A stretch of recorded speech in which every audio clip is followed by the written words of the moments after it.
नमस्कार जय Jagannath welcome back to my channel. आज मु आपण मानक सहित मुग खीर रेसिपी शेयर करी। सावित्री आसीगले मन पड़ जाए ये मुग खीर कथा।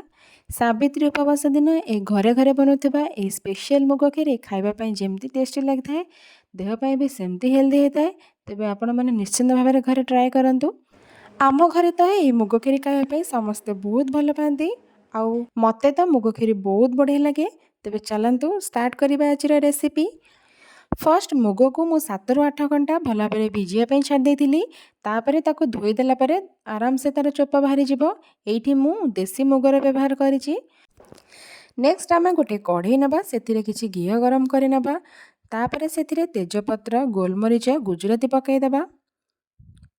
नेक्स्ट सेथिरे धुआ होई रखिथिबा मुग को ऐड करबा तापर सेथिरे किछि पानी किछि स्वाद अनुसार लुण दे ताको 10 मिनिट पे कवर करके सिझिबा पे छाड़देबा।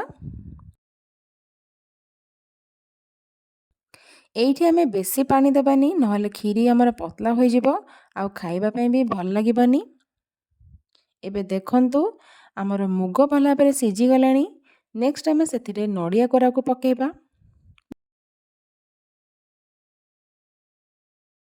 मुझे गोटे नड़िया को भल भाव में कोरेकी रेडी कर रखी देथिली।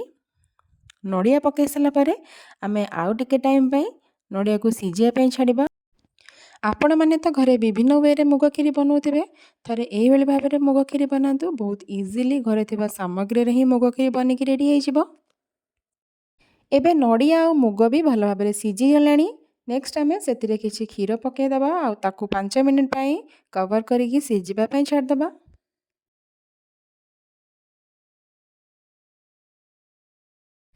तापरे आमे गुड़ पकईदबा। एठी आपण माने गुड़ जगह चीनी भी नहीं पारे हेले गुड़े मुग खीर स्वाद 2 गुणा बढ़ी जाए। एटा मो पॉइंट ऑफ व्यू। एठी गुड़ मुग खीर रे भल भाव में मेल्ट हो गलानी। तापरे आमे ताकू आउ टिके समय पे सिझिबा छाड़िबा।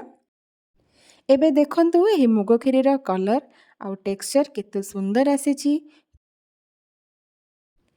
एठी मुग खीर बास्ना बढ़िया आसुथिला आउ सब जिनसर फ्लेवर पूरा फुटिकी बाहरुथिला। मीठा आपनका टेस्ट अनुसार नेबे।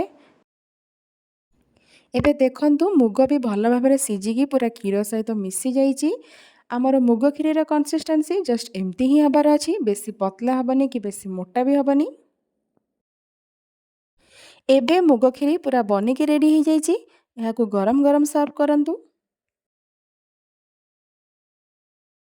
जदि मोर ये मुग खीर रेसिपी आपण मानक भल लगी थाए ताले वीडियो को लाइक करेंगे और मो चैनल जदि नुआ अच्छी ताले चैनल को सब्सक्राइब करदेवे। रहुची जय जगन्नाथ। देखा आउ गोटे फ्रेश वीडियो रे। Till then good bye take care and thank you for watching my video.